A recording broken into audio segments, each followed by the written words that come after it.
Hello mga ka-homemade, for today's video, gagawa na naman tayo ng panibagong dessert. Ayan, dahil sobrang init ng panahon ngayon guys, gagawa tayo ng homemade ice cream na ubi queso. Using these 3 ingredients. O diba guys, napaka-unti lang ng ingredients at napakadali lang gawin. So first, ito wala akong ube na literal. So gagamit ako ng ubi flavor from Jersey Condensed. So ayan guys, ang Jersey lang ang meron iba-ibang flavor ng condensed milk. May chocolate, mango, buko pandan, yan. So ito gagamitin tayo ng cheese, syempre Jersey pa rin. At ang ating all-purpose cream. So ayan, 2 pack ng all-purpose cream. So, panoorin nyo ang video hanggang sa huli para makagawa kayo ng sarili nyong ice cream. Today's homemade pala guys, gagamit tayo ng electric mixer. Pwede naman kayo hindi gumamit ng electric mixer. Ako kasi guys, tingnan ko yung difference nung una kong ginawa na mango graham ice cream. Hindi ko ginamitan ng electric mixer. Ngayon guys, gagamitan ko. I-check natin kung mas maganda yung consistency ng pagka-ice cream niya. Kung soft, kung titigas ba talaga. Yung mango graham kasi medyo may pagkamalambot. Although matigas naman, medyo may pagkamalambot lang siya. So, ayan, let's begin. Ayan guys, first, kailangan nyo ulit na nalagyan na may takip. Kasi freezer natin to overnight. Then, ibuhos nyo yung 2 pack ng all-purpose cream.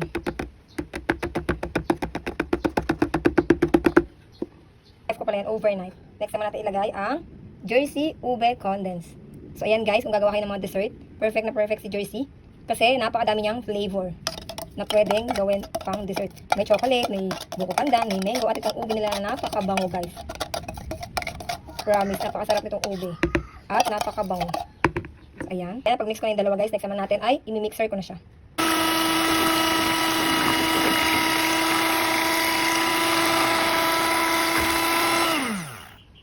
Ayan guys, lalagyan natin siya ng cheese.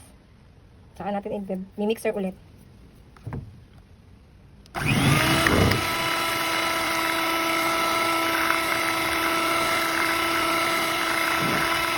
So ayan guys, after natin ma-mix ang ating mga ingredients, ayan, simutin ko lang itong condensed kasi marami pa palang natira. At para mas lalo sumarap ang ating ubi queso na ice cream. So ayan, tingnan nyo guys, ang katandaan sa electric mixer guys ay nagdo-double yung ingredients. So ayan, dagdagan pa natin ng cheese para mas masarap.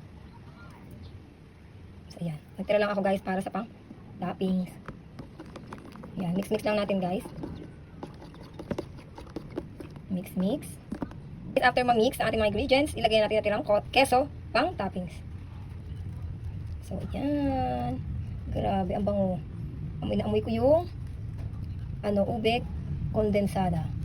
Ang bango ng condensed milk ng Jersey. Amoy talaga ang ube guys.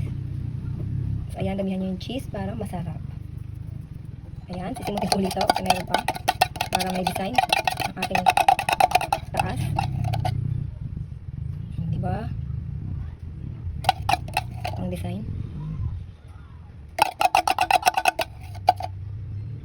Ayan guys, oh. Simot na simot ang ating Jersey Condensed.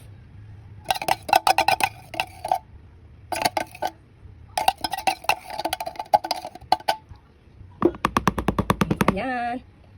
Finish na ang ating homemade ube ice cream, ube queso ice cream. So ayan guys, finish na ang ating homemade ice cream na ube queso flavor. So ayan guys, sa napakadaling step at sa 3 ingredients lang guys, nakagawa na tayo ng ice cream. So ayan, takpan na natin at i-freezer natin overnight. Balikan ko kayo bukas.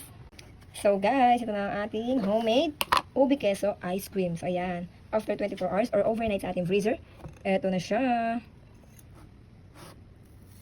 Taste test na natin. Wow. Tignan nyo yan guys, oh. Napaka-creamy.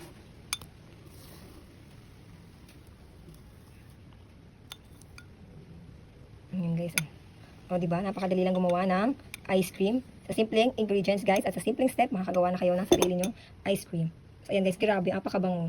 Amoy na amoy mo yung pagka-ubi niya. Ayan. So ayan, kung gusto nyo rin gumawa guys, follow nyo lang ang aking step. At makakagawa na kayo ng yummy ube cheese homemade ice cream. So, ayan. Happy eating!